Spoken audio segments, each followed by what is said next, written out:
The quick tilt of his hand, the subtle shake of his wrist, a shadow slipping into my wine.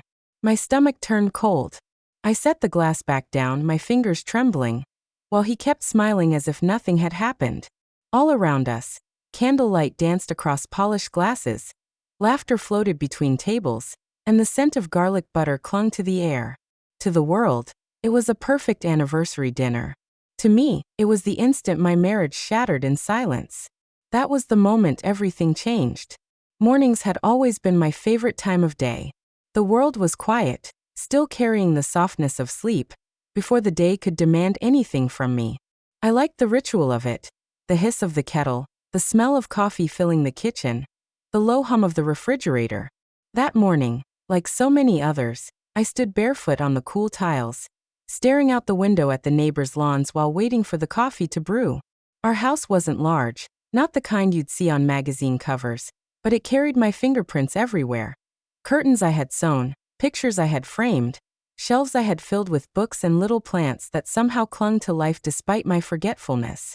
It was a home I had built piece by piece in the years of our marriage.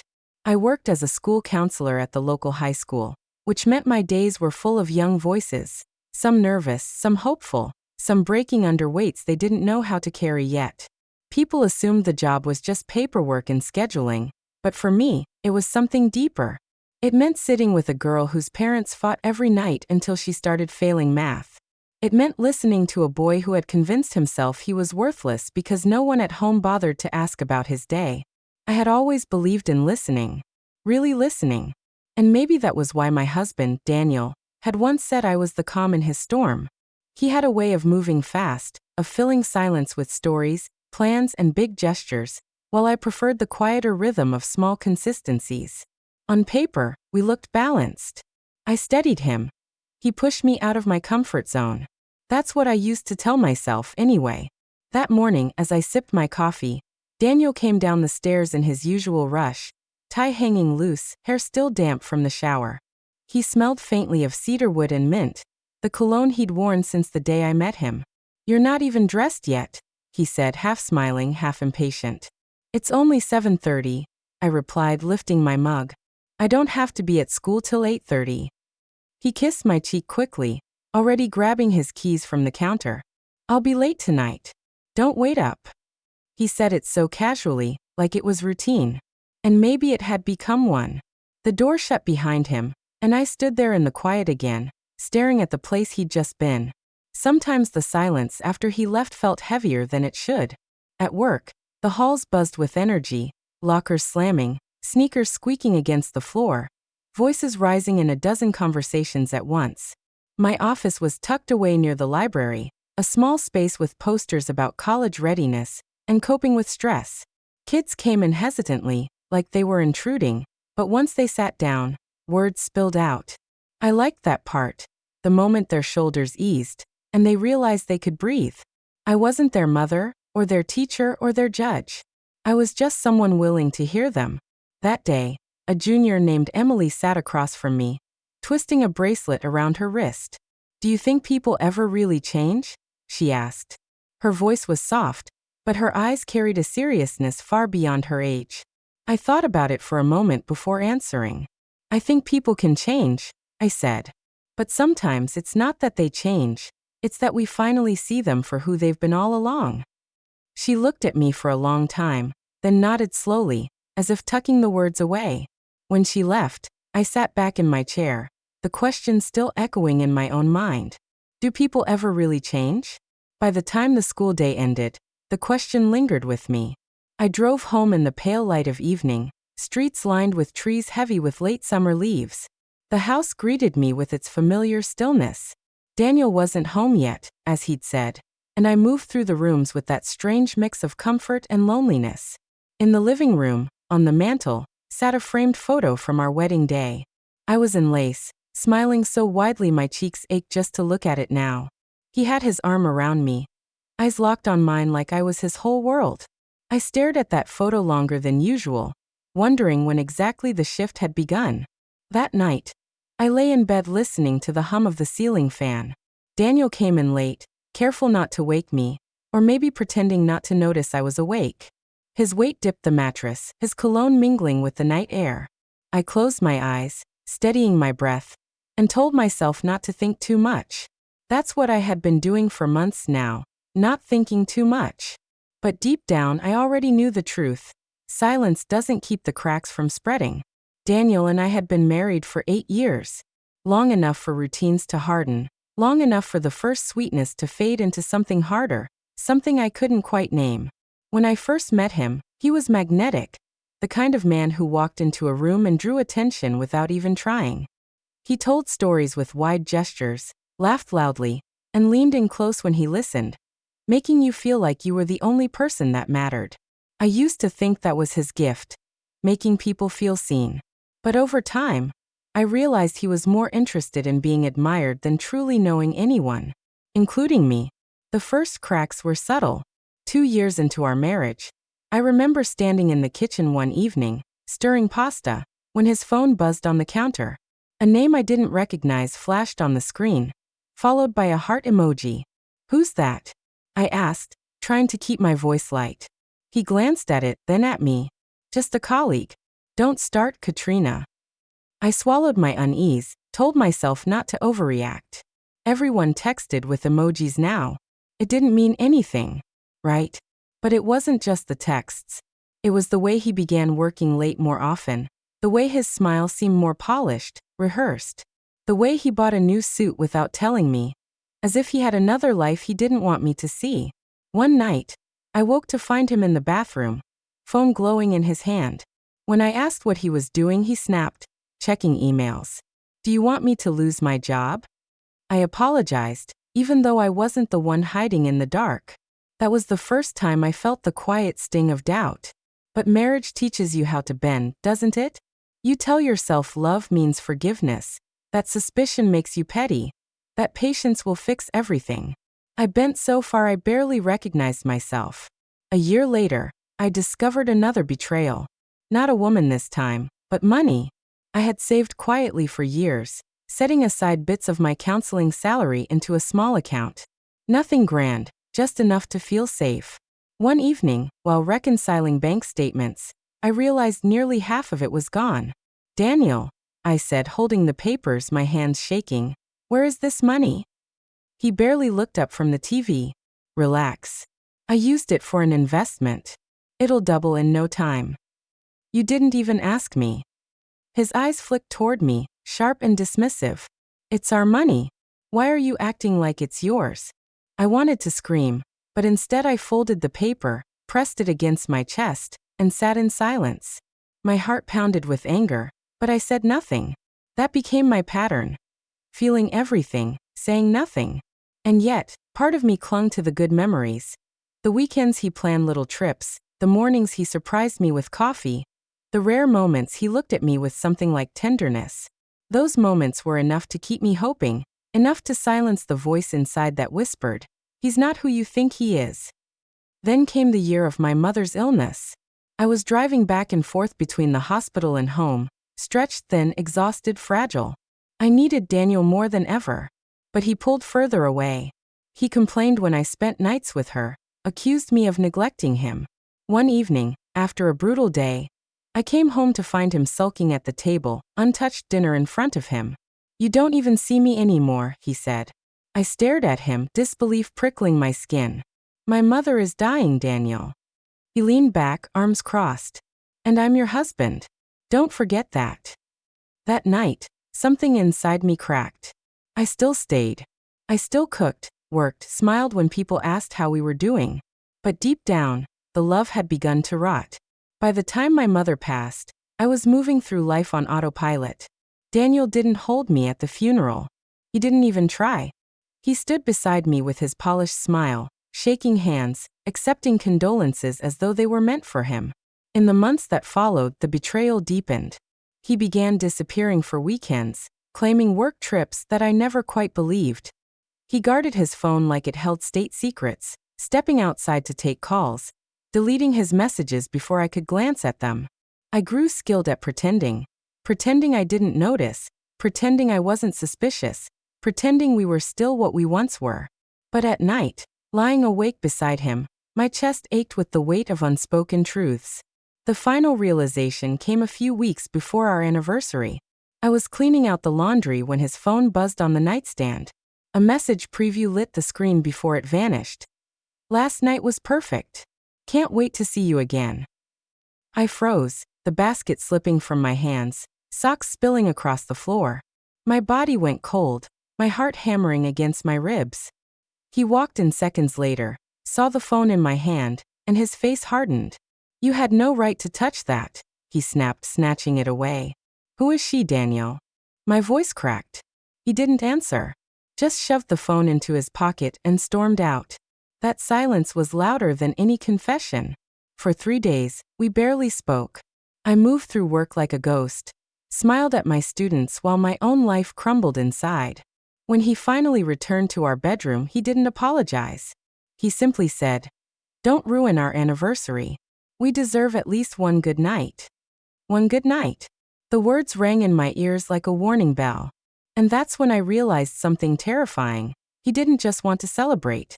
He wanted to control the story, to polish the image, to keep me smiling while he held every secret close to his chest. And by the time we walked into that candlelit restaurant, my guard was up, my eyes sharper than ever. That's why I saw it. The tilt of his hand, the shake of his wrist, the shadow slipping into my wine. It wasn't the beginning of betrayal. It was the end of pretending. The restaurant was one of Daniel's choices, upscale but not intimidating, with soft jazz playing under the murmur of voices, white tablecloths, candles flickering in glass holders, the faint scent of lemon and butter drifting from the kitchen. Every detail was polished, perfect. It should have been romantic. It should have been a night of toasts and laughter, of leaning close to share secrets like we once did. But when I sat across from him, looking at his carefully groomed hair, the gleam of his cufflinks, the smooth smile that didn't quite reach his eyes, I felt nothing but a hollow ache. Then came the glass, the quick tilt of his hand, the subtle shake of his wrist, a shadow slipping into my wine. My body reacted before my mind could fully catch up. A rush of cold swept through me, prickling my arms. My fingers trembled as I set the glass down untouched. He kept smiling. "Happy anniversary, sweetheart," he said, lifting his own glass. His voice was warm, practiced, the way he spoke at parties when he wanted people to think we were perfect. I forced a smile, my throat tight. "Happy anniversary." Our glasses clinked. His wine touched his lips. Mine stayed firmly on the table. The room felt louder suddenly, every laugh sharp, every sound magnified. My heart thudded so hard I worried someone might hear it. "What did you order?" I asked, my voice steadier than I expected. "Steak," he said, cutting into the breadbasket. "The ribeye here is excellent. You should try the salmon. You'll love it." His casualness was unbearable. He looked so at ease, as though he hadn't just betrayed me in plain sight. I studied him carefully, trying to decode his face, his body language. He didn't glance at the glass again. Didn't fidget. It was as though slipping something into my drink was as ordinary as buttering bread. "Do you remember our first anniversary?" I asked suddenly. He looked up, surprised by the question. "Of course. The cabin by the lake." "You built a fire," I said, my lips curling slightly, "even though you had no idea how." He chuckled. "And nearly smoked us out of the place." For a moment, we looked like any couple reminiscing.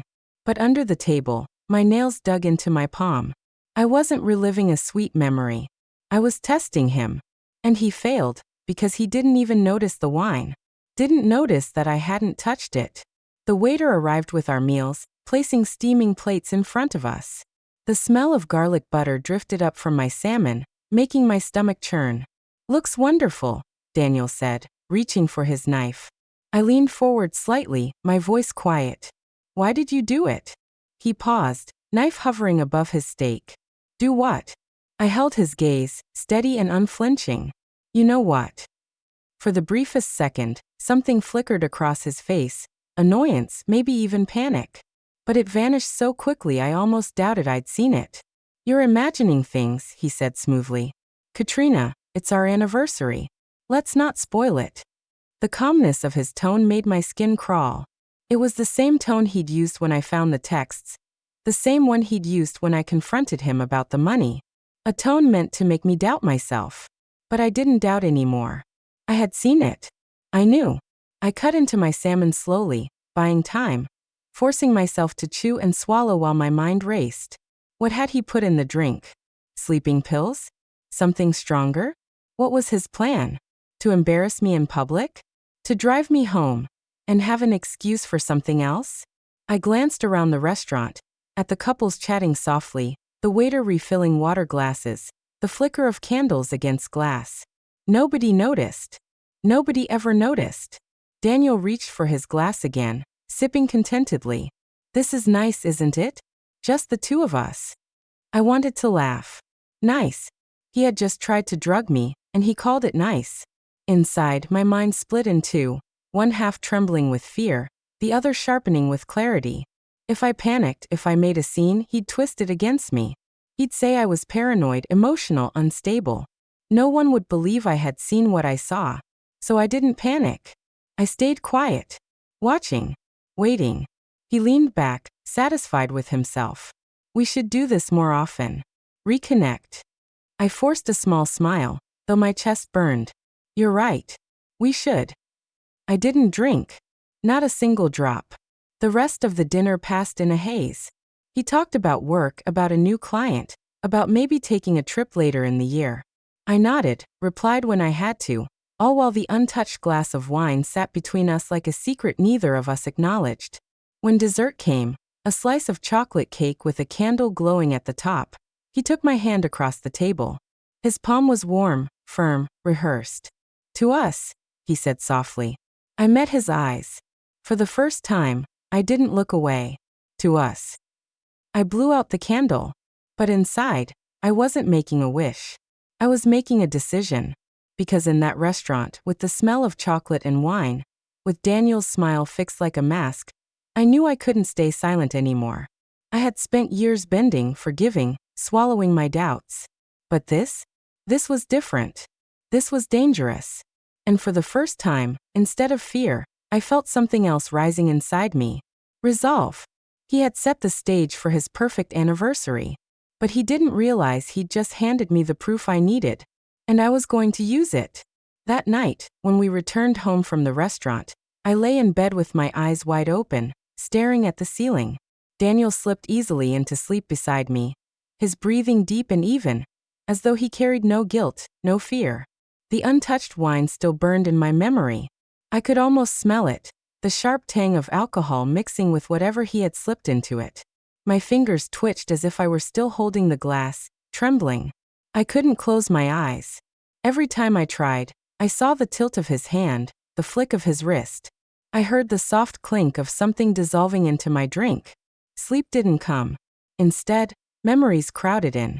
I remembered our wedding day, the way he had pulled me close during the first dance, whispering that he'd never let me go. I remembered the early mornings when he would brew coffee before I woke, setting the mug on my nightstand just the way I liked it. I remembered the letters he wrote me while we were dating, pages filled with promises and jokes only we understood. And then I remembered the texts, the money, the silence at my mother's funeral. The way he had dismissed my questions, minimized my pain, shifted the blame until I felt foolish for even asking. The man lying beside me now was not the man I had married. Maybe he never was. Maybe this was who he had been all along. And I had been too blinded by hope to see it. I turned onto my side, facing away from him, my eyes fixed on the faint glow of the streetlight seeping through the curtains. My chest felt heavy, tight, like I was trapped beneath invisible weight. For hours I lay there, thoughts swirling. What if I had taken a sip? What if I had trusted him, as I always had, and swallowed whatever he slipped into my drink? What would have happened to me in that restaurant, surrounded by strangers who thought we were celebrating love? The questions twisted into something darker. What was he planning? Why? At 3 a.m, I got out of bed. The floor was cold beneath my feet as I padded to the kitchen. I poured myself a glass of water, but my hands shook so badly half of it spilled onto the counter. I gripped the edge of the sink, breathing hard. My reflection in the window looked pale, hollow-eyed, a stranger. You have to do something, I whispered to myself. My voice sounded foreign, cracked. But what? For years, I had lived in silence. I had convinced myself endurance was strength, that keeping peace was better than making war. I had told myself love was about forgiveness, even when forgiveness was one-sided. But now, silence could cost me more than my dignity. It could cost me my safety, my life. The thought made my stomach twist. I went back to bed just before dawn, though sleep never came. At school the next day, I moved through the halls like a ghost, smiling faintly at students, nodding when colleagues spoke, but hearing nothing. In my office, Emily, the same junior who had asked if people ever really changed, walked in again. She dropped into the chair with a sigh. Rough day? I asked automatically. She shrugged. Just tired. My mom and dad fought all night again. Her words hit me like a jolt. I leaned forward. Do you ever feel unsafe? She hesitated, twisting her bracelet. Not really. Just small. Like my voice doesn't matter. I swallowed, my throat thick. Your voice matters, Emily. Don't ever let anyone convince you otherwise. As I said it, I felt the words echo inside me, pressing against the walls I had built. My voice matters. For the first time, I let the possibility settle into me. I didn't have to remain quiet. I didn't have to bend. That night, the insomnia returned. I paced the hallway, my footsteps soft on the carpet. I opened drawers, closed them again, restless. I sat at the kitchen table, staring at nothing, my thoughts running in circles. He tried to drug me. He tried to control me. And he thought he could get away with it. I pressed my hands against my face, groaning softly. Part of me wanted to pack a bag, to leave immediately, to never look back. But another part, deeper, stronger, wanted something else. The truth. If I left quietly, he'd spin the story. He'd tell people I was unstable, paranoid, maybe even cruel. He'd paint himself as the wounded husband abandoned by his ungrateful wife. But if I stayed silent, I'd become his victim in every sense. Neither option was acceptable. Somewhere around 2 a.m., sitting at the table with the refrigerator humming behind me, I made my decision. I would fight. Not with shouting, not with anger, not even with accusations he could twist against me. I would fight with the one thing he couldn't bend to his will. The truth. The next morning, I woke with red eyes and a pounding head, but something inside me felt sharper, more focused. For the first time in years, I wasn't simply reacting to Daniel. I was choosing. As he came down the stairs, adjusting his tie, sipping his coffee, he looked at me curiously. You're up early, he said. I nodded, my expression neutral. Just couldn't sleep. He kissed my cheek, the gesture automatic. Don't overthink everything, Katrina. Last night was perfect. Perfect. I held his gaze for a beat too long. Yes, I said quietly. Perfect. But in my mind, I was already planning. I didn't know exactly how yet. I didn't know what steps I would take or how far I'd have to go. But I knew this. I would not let him erase me. I would not let him rewrite the story of who I was and what had happened. For the first time in a long time, fire stirred in my chest. Not rage, not despair, but resolve. Daniel had no idea. But I was done being silent. The first step was the hardest. Admitting to myself that I couldn't ignore what I had seen. That if I wanted the truth to come out, I would have to gather proof, piece by painful piece. I started small. The morning after my sleepless night, while Daniel showered, I picked up his suit jacket from the chair where he'd tossed it. His phone wasn't there. He guarded that like a hawk. But in the inside pocket, I found a receipt. It was from a pharmacy downtown. A name I didn't recognize, a prescription I couldn't quite decipher. I snapped a quick picture with my phone and slipped the paper back. My hands trembled as I tucked the jacket into the closet. My heart pounded so loudly I was sure he'd hear it through the bathroom door. That was my first taste of the double life I'd have to lead. At work, I was calm, patient Ms. Clark, the counselor who reminded students to believe in themselves. At home, I became someone else. A quiet investigator, eyes always open, ears straining for the slip of a word. The buzz of his phone. The faint trace of cologne that didn't belong to me. But collecting evidence wasn't simple. One evening, when Daniel left his laptop open, I tried to check his emails. My fingers hovered above the keyboard, but the screen locked before I could click. He had set up new passwords. Stronger ones. I sat there staring at the reflection of my own face in the black screen. Pale, anxious, angry at myself for not moving faster. The next night, when he left his briefcase in the hallway, I opened it slowly, careful not to disturb the papers. Inside, I found contracts, invoices, client notes, and a small white envelope with no markings. My breath caught as I opened it. Inside were 3 blister packs of pills. Not painkillers. Not vitamins. Something stronger. The name printed on the foil made my skin crawl. A sedative. My stomach dropped. The confirmation made me dizzy. I snapped another picture, my hands shaking so badly the first shot came out blurry. I took a second, clearer one, then carefully slid the packs back into the envelope. But I couldn't just rely on photos. They were a start, but he could argue they were fake, claim I planted them. If I wanted the truth to hold, I needed more. And so, I began documenting. Every late night, every sudden business trip, every unexplained charge on our accounts. I copied receipts, screenshotted statements, noted dates and times in a journal I kept hidden inside a book in my office. A novel I knew Daniel would never touch. Still, doubt haunted me. What if no one believed me? What if I was just collecting scraps that meant nothing? Worse, what if he discovered what I was doing before I was ready? The fear kept me awake at night, listening to his steady breathing beside me. Sometimes he would drape his arm over me in sleep, and I would lie there frozen, feeling the weight of it like chains. There were close calls, too. Once, he caught me glancing at his phone while it buzzed on the counter. His eyes narrowed. "Since when do you care about my messages?" I forced a laugh. "I don't." Just startled me. He studied me for a long moment, then smiled, slow and deliberate. "Good. Because trust is everything, Katrina." The irony made me want to scream. But I smiled back as though I agreed. Trust is everything.